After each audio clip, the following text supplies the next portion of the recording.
Odhi kaunti ya Busia kama pisas madongo ma kaunti ya Busia udre kama tek bangre duoko penjo wi kaka omenda no tie mbele komiti mar bura mar kaunti no mochung' ne rango kaka ichwalo dongruok ne jopiny.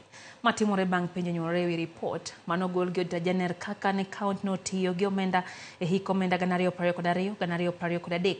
Bura no mano ketie mbele komiti no hebo jakom gi Bonfas Irute.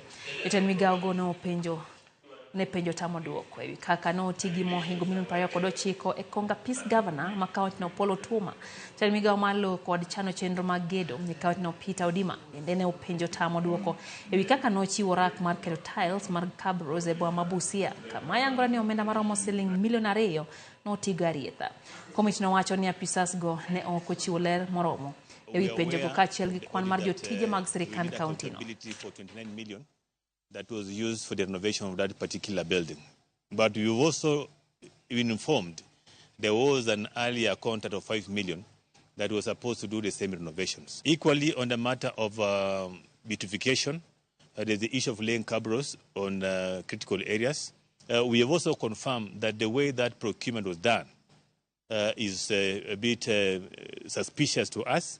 We're also going to look inside and see if there's value for money for that particular area. But most importantly, there is an overpayment of about 2.9 million that was way above the contract sum, which is in breach of the Public Procurement Act, also together with the regulations. Baada ya mkutano ambao tumekuwa nao leo, tunaenda kuandika ripoti. Ripoti hiyo tutaileta kwenye bunge. Ripoti hiyo ni ripoti ya kila mwanabusia kuweza kuisoma na tutaweza kuweka mapendekezo yetu. Somebody is given a tender of less than 1 million and it takes 2 to 3 years for him or her to be paid.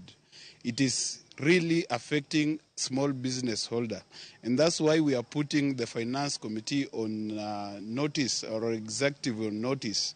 If we spend 59 million to acquire automation of revenue in Busia County, why are we not receiving